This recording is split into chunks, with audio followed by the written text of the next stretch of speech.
today we want to have a chat about our learnings from our trip away. This sailing season, we left in April and got back in November, so it's about 8 months. That was 2,823 nautical miles we did in that time.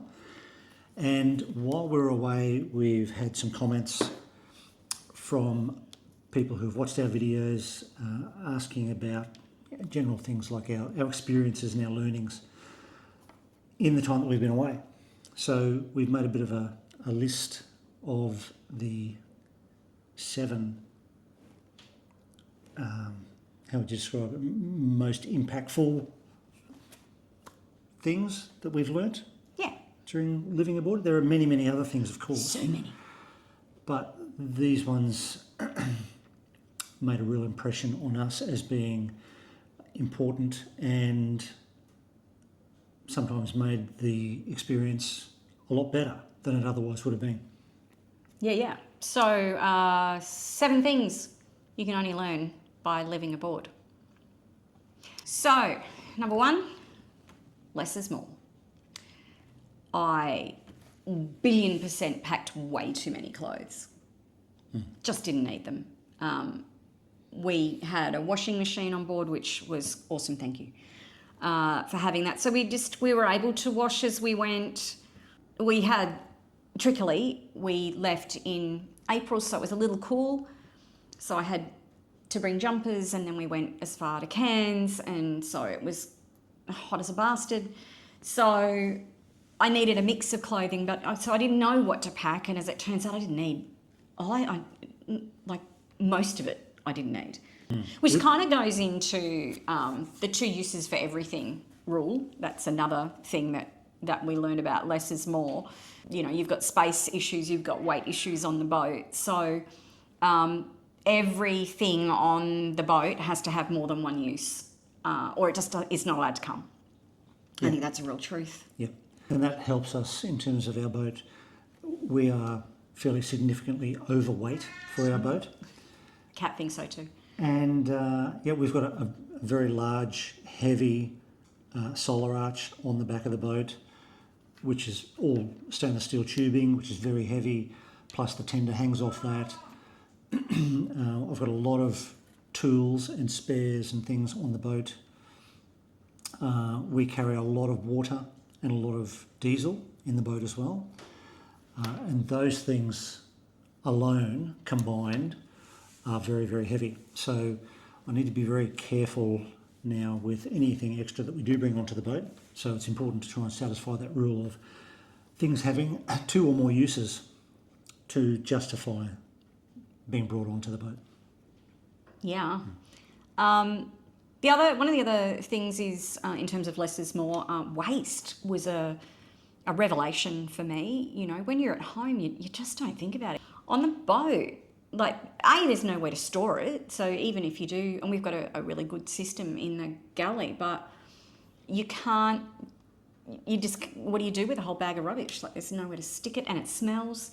So we got really good at things like, decamping everything once you had got back from the shops, just getting rid of all of the excess packaging and throwing it away whilst ashore. But then, reusable Ziploc bags so that you could wash them out and not have the waste of just a standard Ziploc bag. We took plasticware aboard so we didn't have to use things like cling wrap. As much. Using a can, you take the top and the tail off and squash it down flat so that you've got less space being taken up by something that's just waste. And rolling up all of the garbage so that it all fit into a Ziploc bag. So, when you are discarding that going ashore, you're only taking one small bag, not necessarily a great big It's a complete lifestyle bag. change in terms of how you treat waste. As you say, having no thought for it here on land. Number 2 is small upgrades that have made a significant difference to us on the boat. Things like the deck wash. We've got a deck wash at the front and a deck wash at the back or in the cockpit of the boat. And they have been so useful in terms of bringing up an anchor at the front that has mud all over the chain and mud over the anchor. Without that, it just gets sprayed all over the front of the boat, and the only alternative if you don't have the deck wash is of course to bucket water onto that, which is your job. I had to do that.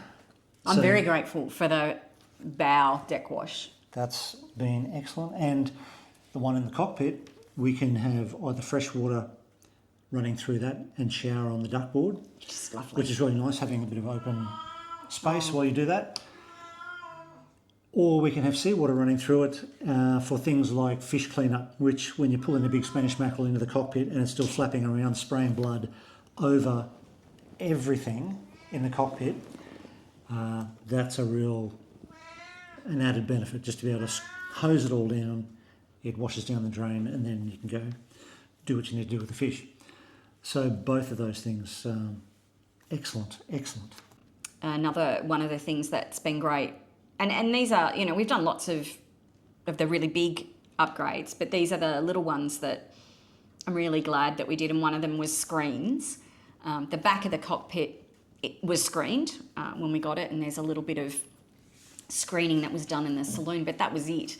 All the other hatches really were open, so it was great to be able to, when I say we, to make some new screens that have meant that we really weren't, some of the anchorages we went to, it was just thick with mosquitoes, and I apparently am quite tasty when it comes to mosquitoes, so it was really good to not have a mozzie issue and not be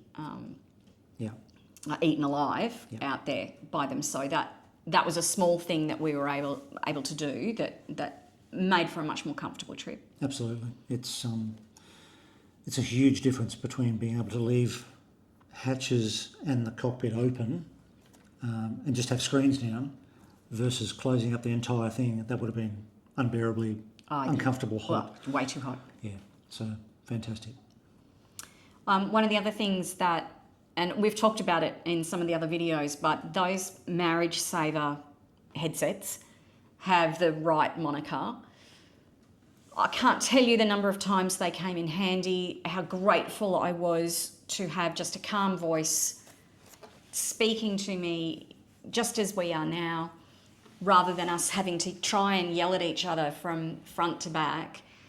Especially like that last storm at Mooloolaba was just really quite horrific. In terms of being able to hear each other, I was right up the front. There was wind, there was rain. I had my hoodie on for my spray jacket. There's no way I would have heard you if you were trying to yell just on instruction. That, I know a lot of people advocate you should be able to use hand signals for anchoring, and where the mooring buoy is by pointing your boat hook at it. All that sort of things. Yes, you can certainly do that. And we do. And that's totally accepted. But this is not only used for things like anchoring, but it is boat maintenance where one needs to be on top of the boat, on top of the deck, and the other one's down in the hull somewhere. Just having that easy communication. And we just, as a matter of practice, use it for anchoring so that we can just speak normally without having to bother with hand signals and all the rest of it. And we could just talk to each other. So I really appreciated that. 100%. That ability just to be calmly speaking to each other and not feeling like you're being yelled at. Mm-hmm. Yeah. Another one is the anchor camera. I've got cameras, they're security cameras. They're all over the boat. One's on the mast, one's in the cockpit, one's at the back of the solar panels.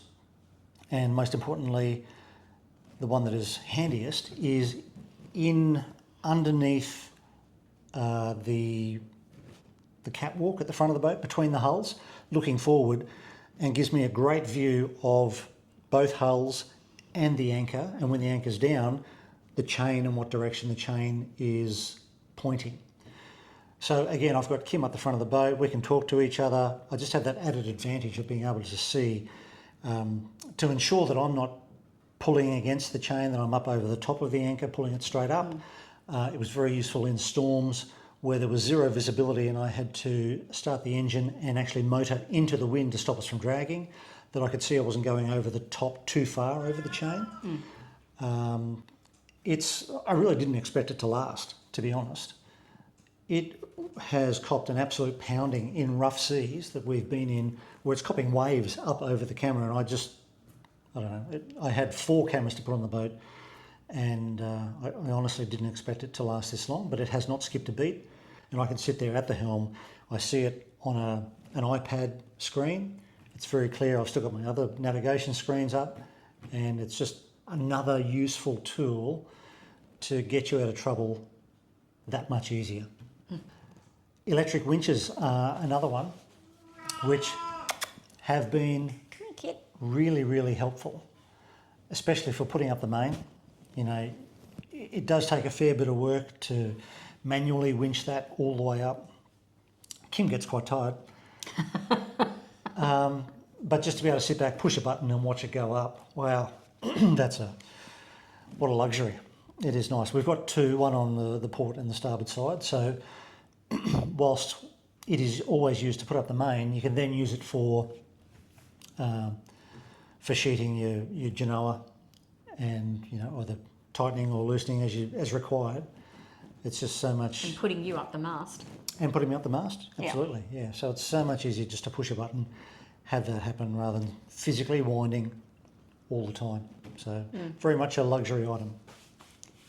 Another somewhat luxury item that we purchased, so again, it's not necessarily an upgrade, but a small thing we purchased that we've really appreciated in several situations is the Air Buddy. They're not sponsored by them or anything, but we use it to clean the hulls, to be able to go underneath and just do the job without having to, fight with your snorkel and trying to hold your breath and all of that. It's just made that job a lot easier. But we did have to, you had to dive down and try and retrieve the anchor a couple of times and help someone else out with it. And just for those who don't know what an Air Buddy is, it's a floating air compressor, essentially, with a couple of long lines, air hoses with regulators on it, as you would with scuba gear, and it allows you to dive at depths up to 12 metres for, if you're by yourself, up to about 45 minutes, I think. But yeah, absolutely crucial for cleaning the bottom of the boat. It's so much easier than trying to hold your breath, get down under the hulls, get to those difficult places. That becomes no fun after about a minute of trying to do that. So it has more than 2 uses, so it's allowed on. It certainly does have more than 2 uses, and it's definitely staying. Number 3 is organisation is key. See, I would have thought that I would be the one to say that, but I'm very pleased it's you. Particularly for boat jobs, boat maintenance, servicing, all those sorts of things that need to be done on a regular basis. To be able to schedule those things into a calendar for month by month, we do it. So there are a certain number of things listed to be done for that month. It doesn't matter whether it's the start of the month or the end of the month, they just need to be done sometime within that month. So yes, those things, if they're not done regularly as per the schedule, it's too easy for them to build up, and then suddenly you've got an enormous number of jobs to do, and it gets to feel quite overwhelming. So it just helps to keep you on track. You can stagger it so that it's a little bit often instead of suddenly there's an enormous amount to do and you don't feel like you've got the time. And also to not forget stuff, because it's things like needing to remember to service the fire extinguishers, and the flares have to be replaced this year.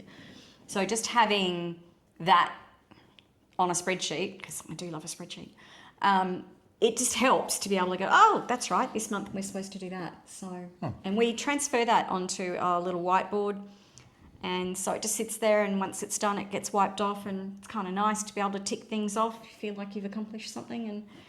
And I suppose that's, leads into the thought around that's quite structured, but being structured on the boat has been super helpful.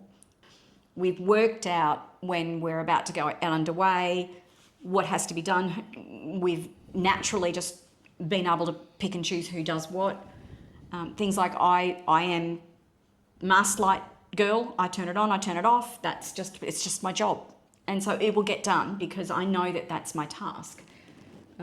So putting those things together, everything seems to get done nicely, and you're not sort of... well, nobody has to be asked to do anything. That's right. You just know that you know your jobs and you just get them done. And it's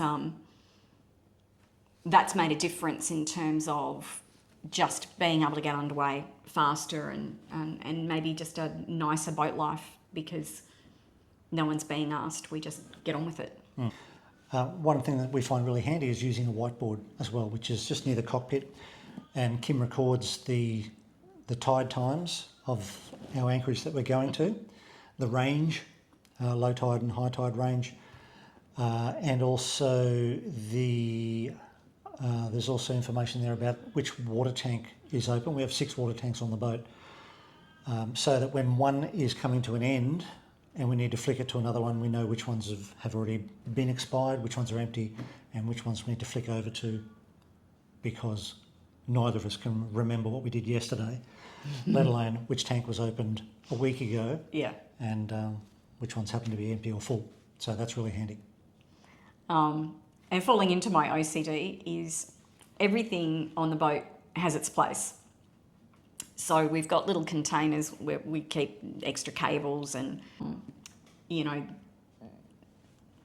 even the food, like the canned food is in one, we call it the ARGO mart. So, you go to the ARGO mart, lift up the lid of the seat, and under there is where we keep all the food. And, the canned food's in this little holding bay and the drinks are in this holding bay, and everything kind of has a spot. So it's funny in that it's a small space on the boat, like compared with a house, but when you need that screwdriver or you need that thing to get the job done, you can't be sitting there going, I wonder where that is.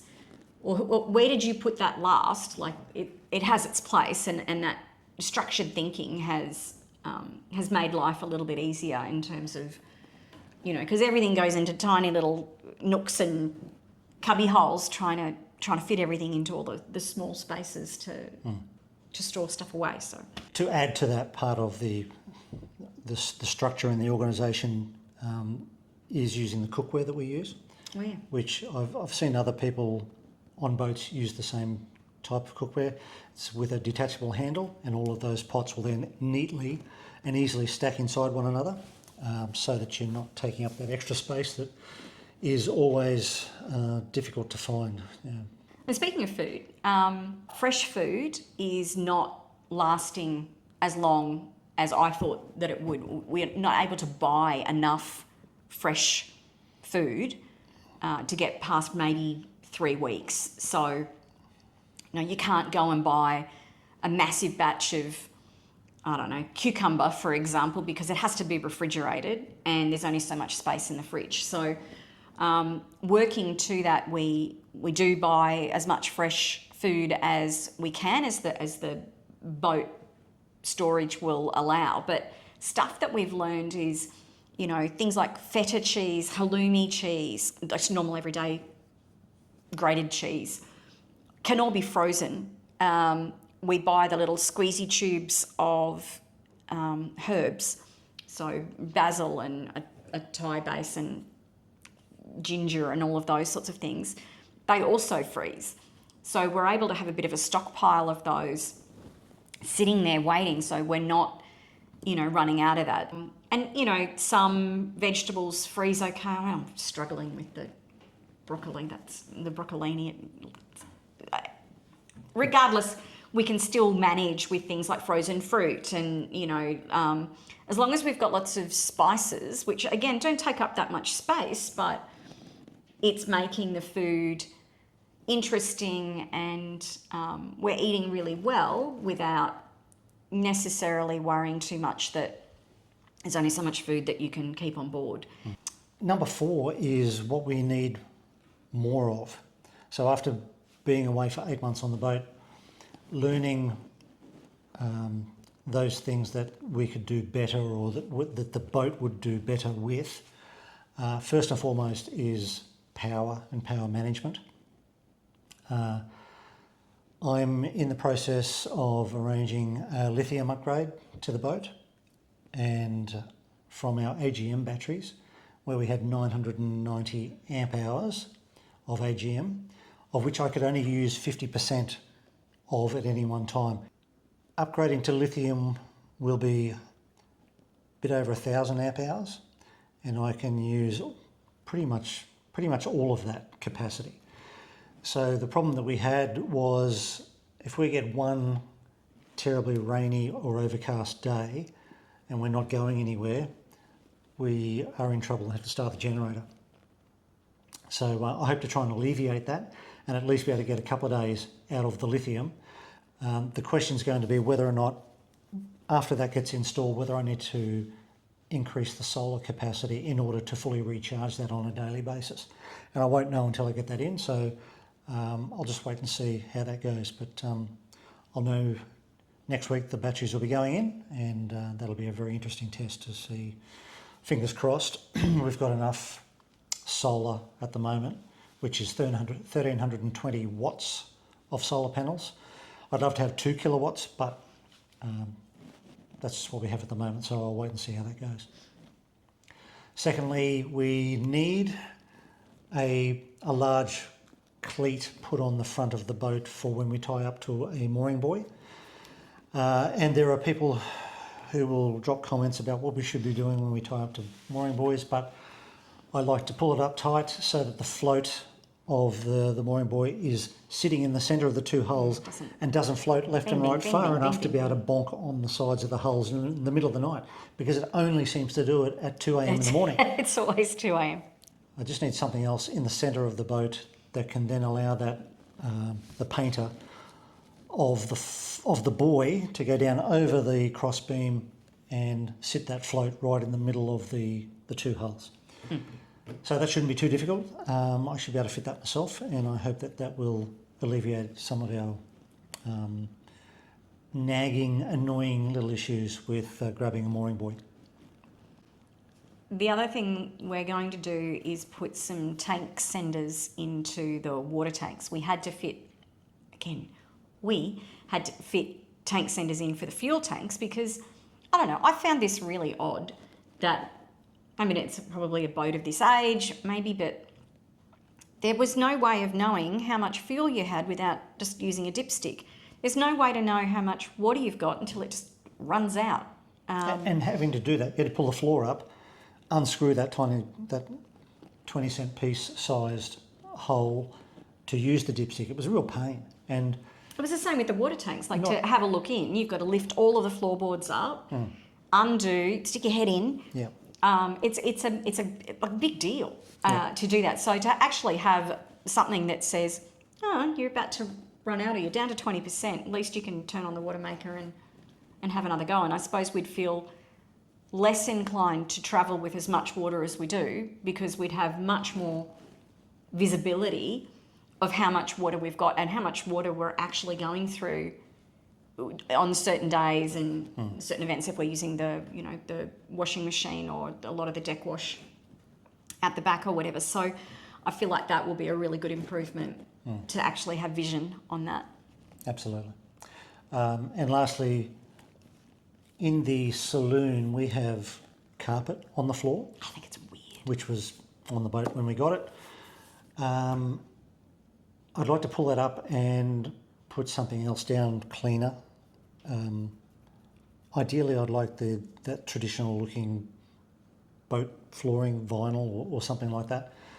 But there's also just this engineered flooring, which is only 5mm thick, which is fully waterproof, that I'm just concerned about how much that weighs for that area. It's not a huge amount. And the floor, once you lift that carpet up, is not super flat either. So when you lay in that engineered flooring, you really need to make sure that what the substrate it's going on is nice and flat, so you don't get hollow points and Details. all those things. We just, regardless, We need to the get rid of carpet the has carpet and put been something else down. not ideal. It just, especially in the heat, it just feels wet underfoot. It gets smelly. I just don't understand putting carpet on a boat when there's water and sand around. So anyway, that's having lived with it. I feel like it's a dead ringer to be taken out. Number 5. What have we appreciated more having now been out there? Yours is the first one. Yeah, and this is a learning, I suppose, without having a boating pedigree or previous experience on boats before this. Understanding the significance and the effects of wind against tide in some places, particularly through channels and sometimes in open water. The effect of creating those large standing waves and extremely uncomfortable conditions on what is otherwise a perfect day can just be give you a whole world of hurt. You can go from just champagne sailing into an area that suddenly has these huge uncomfortable waves not breaking, but often coming over the front from all different directions, and the boat is just it's quite frightening sometimes. I know, but you know about it, you're aware of it, but until you're in it, there's a different level of appreciation for it, and I suppose that's the point. It's not that you don't know, but living it is a whole different kettle of fish, and I suppose that's the same as weather for me. You know, I watch the weather, they say it's going to be sunny, I say excellent. But until you're on the boat and having to work with, well, what is the wind doing? What's the tide doing? What's the swell doing? What's the frequency of that swell? There's so many things. The Cape score. Like, I didn't even know what a Cape score was until, we were out there and suddenly... In a storm going, oh, right, that's what that means. So I suppose the intricacies of the weather is something that I didn't truly appreciate until you're in it, and you have to know and you have to learn. And you have to understand a significantly different level of depth about the weather. Yeah. Passage planning is so much more intricate than you would ever have thought. And it's another one of those things, I think, that leading up to going away, I knew of these things, but you can't truly appreciate the importance of them until you experience it. So number 6 is, it's hard. It's really hard. I knew it would be difficult. I knew that there would be challenging moments.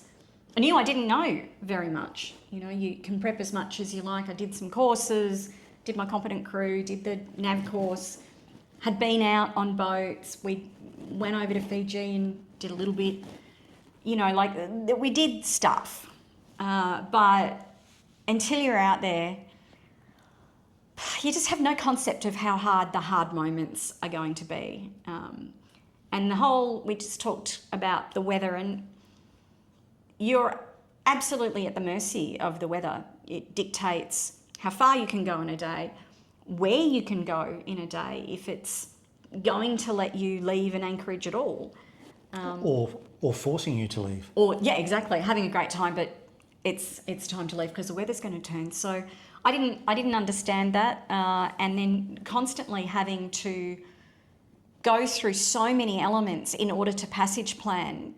There are so many steps in terms of, the tides, not just of where you're leaving, but where are you going to? So what time do we need to leave? Because if we don't get there by this time, we're going to miss the window to get over that bar or to get into that location when we need to. So there's a lot involved, and I genuinely didn't understand how hard that part would be. We're getting better at it, but it's time consuming too. When we're sitting down doing it, we might choose to go at a certain time, but then realise that it's complicated by one of those things, and then we have to change it. Or it's really Yeah, can like we become can't quite get out of there frustrating. because the wind tide factor means that exit actually isn't possible at that time of day. So yeah, that's been very big, and that leads into the feeling of being quite vulnerable out at sea. You are really at the mercy of what Mother Nature has for you, and a lot of times you're just on your own out there. For me, it's not a single instance of being vulnerable at sea. It is a cumulative effect of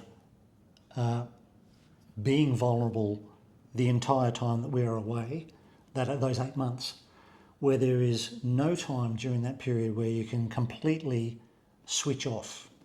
You are always mindful of what the boat is doing at anchor, what the boat is doing under passage, what the conditions are, and it just sneaks up on you and builds slowly. So it creates a bit of a weight over time. That's how I experience that.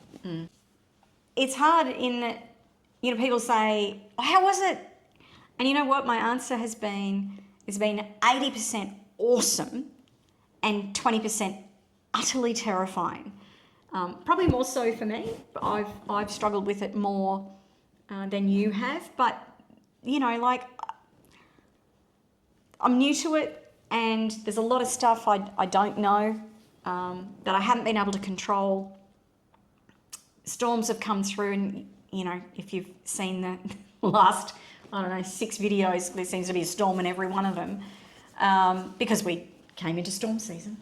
And they're really terrifying to be in when you are new to that sort of thing. I feel a little bit more storm savvy now. I feel like I would tackle them a bit differently now, and each time you kind of level up another notch. But there's things that you're confronted with that you've never had to do before, and you're on a thing that might sink, and so that's terrifying. And that's the hard part. It's not easy to convey. I've found since coming back, a lot of people, of course, ask, how was it? And boy, that's a long conversation. It's really hard to condense that into, a 10-minute chat, even of your experience over 8 months, where you have so many great times, see amazing things, and some really terrifying moments as well, to try and condense that into an answer of how was your sailing trip. I find very difficult. And I don't want to give people the wrong impression by saying that it was a bad experience. It certainly has not been a bad experience. It has incorporated some very difficult moments where you are truly tested, but many, many fantastic moments as well. So, yeah, just not easy to answer. Yeah, and I think because my emotions sort of ran high. I felt like I was on a bit of a roller coaster with it. 1 minute you're swimming with turtles and seeing amazing scenery and, on a beautifully glassed out lagoon all by yourself, and then a storm whips up and you act literally fearing for your life and the safety of the boat and each other, and it's from one extreme to the other, and it's a lot to deal with, but it's all part of the gig, right? So it's just harder than I thought that it was going to be. Constant boat jobs. There is always a leak to fix, or an engine to service, or a breakage somewhere on the boat. That over time also builds up on you as well. That's one of the negatives to me. I knew it wouldn't be champagne and lollipops all the time, and I knew there would be breakages. And again, I guess it's one of those things where you don't really know until you experience it. Yeah. You can be told all sorts of things. You can watch YouTube all day long about other people doing the same things, and I did that, and I still do that. But you have to experience it to see over that long period just how it wears you down. And just all stuff you don't expect. Like, you just don't think about it. It's not stuff you do at home. Like having to clean out the pipes for the toilet and Oh, I still got PTSD over that. But you know, like there's little things you just don't expect that you've got to do, but suddenly, oh, okay, I don't know how to do that, and that's something I have to do. And number 7, it's worth every minute. So as hard as it can be at times, and as much as we didn't know before we left, it absolutely was worth every second of it, and I'm so glad that we did it and we did it together. Yeah, 100%. Even if we stop tomorrow, that experience was worth every cent that has been spent. And I think from here on in to go, next season is going to be significantly different, a different kind of experience, more remote. So it's not going to be more of the same. It'll be, I think, a heightened experience.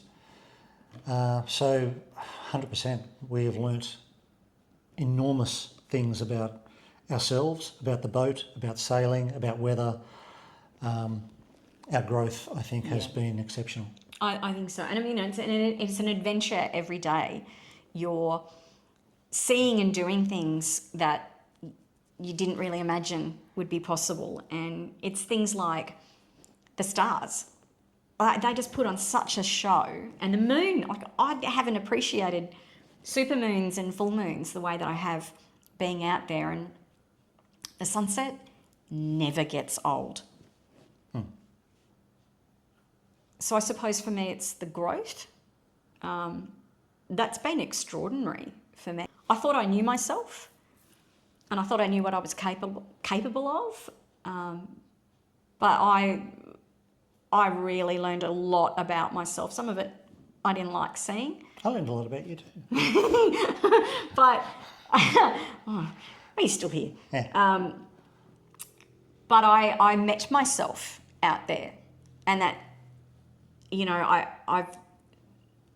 I've said that the ocean doesn't give you what you want; it gives you what you need, and I really feel like I learned a lot about myself, and I'm looking forward to taking that into practice into next year.